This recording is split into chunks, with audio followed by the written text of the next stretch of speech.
မျိုးသမီးတယောက်ကသူမ၏စားတောက်ဆိုင်သို့ပစ္စည်းများရွှေ့ပြောင်းနေပါတယ်ထိုစဉ်မတော်တဆအားလုံးတစ်လုံးကသူ့လက်ထဲမှမြေပြင်ပေါ်သို့ပြုတ်ကျသွားတယ်အင်းမြင်ကွင်းကိုနမ်းပါသောအဝတ်စားများဝတ်ဆင်ထားတဲ့အမျိုးသားတဦးကမြင်တွေ့လိုက်တယ်သူသည်ချက်ချင်းပင်ထိုအားလုံးကိုကောက်ယူပြီးအမျိုးသမီးထံပြန်ပေးလိုက်တယ်သူ၏စိတ်ရင်းကောင်းမှုကိုမြင်ရသောအခါအမျိုးသမီးကအလွန်သဘောကျသွားပါတယ်ဒါကြောင့်သူမကထိုမျိုးသားကိုသူမ၏စားတောက်ဆိုင်တွင်အလုပ်ခန့်လိုက်ပါတယ်ဒီဆုံးဖြတ်ချက်ကသူ၏ဘဝကိုလုံးဝပြောင်းလဲသွားစေမယ်လို့သူမမသိခဲ့ပါဘူး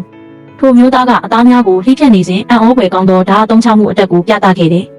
အားလုံးကထိုမျိုးသား၏လက်စွမ်းကိုကြည့်ပြီးအံ့ဩမြင်တက်သွားကြပါတယ်။သူ၏အတက်ပညာသည်နိုင်ငံတကာအဆင့်မီစပုံမှုတဦးနှင့်မခြားပေအမှန်စင်စစ်သူသည်တစ်ချိန်ကစပုံမှုများ၏ဘရင်တိုင်ပွဲတွင်အနိုင်ရရှိခဲ့သူတဦးဖြစ်ပါတယ်။သို့တော်သူ၏တပည့်ဖြစ်သူကသူ့အပေါ်မနာလိုဖြစ်ခဲ့တဲ့ကြောင့်ဒီနေ့တွင်တပည့်ဖြစ်သူကတပည့်ရည်ထဲသို့တခုခုခတ်ပေးလိုက်တယ်။ထိုမျိုးသားသည်အသက်မသေးဘဲအသက်ရှင်ကျန်ရစ်ခဲ့တော်လဲမှတ်ဉာဏ်များပျောက်ဆုံးသွားခဲ့ပါတယ်။ထို့နောက်သူသည်နေရာအနှံ့လှည့်လည်သွားလာနေပြီးတောင်းရစားတောက်သူတဦးဖြစ်လာခဲ့တယ်။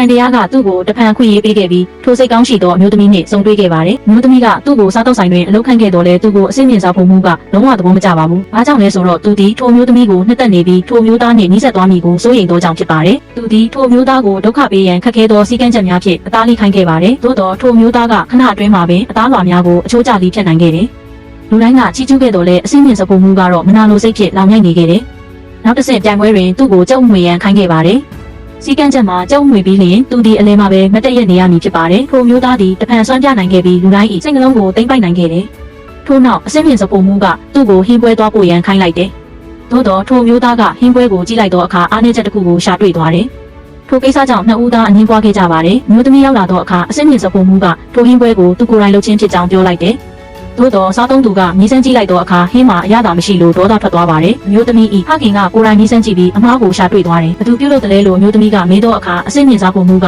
သူကိုယ်တိုင်ဟုပြောလိုက်ပါတယ်။သို့တော်မျိုးသမီးကထိုမျိုးသားအရင်ကထောက်ပြခဲ့သောအမားကိုပင်ပြန်လည်ပြောကြားခဲ့တယ်။ထိုစဉ်မိဖို့ကြောင့်တွင်းရှိလူအလုံးတိတ်ဆိတ်သွားကြတယ်။အဘဲကြောင့်ဆိုတော့ထိုစားသုံးသူမှာတာမန်လူမဟုတ်ပဲဟင်းချက်လောကဤဥက္ကဋ္ဌဖြစ်နေသောကြောင့်မျိုးသမီးကအလွန်စိုးရိမ်မကင်းဖြစ်သွားခဲ့ရတာ။ပိုကောင်းသောဟင်းပွဲကိုဘသူလုပ်နိုင်တယ်လဲလို့သူမမေးတော်လဲဘသူမှရှေ့ထွက်မလာခဲ့ကြဘူး။ထို့နောက်သူမ၏အကြည့်သည်ထိုမျိုးသားထံသို့ကြားရောက်သွားပြီးသူ့ကိုခွင့်ရေးပေးလိုက်တယ်။အစင်းမြင့်စပုံမှုကထိုမျိုးသားအနိုင်ရသွားပါကသူ့နေရာပျောက်သွားမှုကိုကြောက်တဲ့ဖြင့်တားဆီးခဲ့တယ်။သို့တော်အမျိုးသမီးကသူ့စကားကိုနားမထောင်ခဲ့ပါဘူး။ထိုမျိုးသားသည်စားသုံးသူ၏အကြိုက်နှင့်အညီဟင်းပွဲတစ်ပွဲကိုပြင်ဆင်ခဲ့တယ်။ဟင်းဖုံးကိုဖွင့်လိုက်တာနှင့်မွေးကြိုင်သောရနံ့ကလူတိုင်းကိုဆွဲမှတ်သွားစေပါတယ်။သို့တော်စပွဲထိုးကဟင်းပွဲကိုယူဆောင်လာစဉ်တမင်တကာချော်လဲအောင်လုပ်ခဲ့တယ်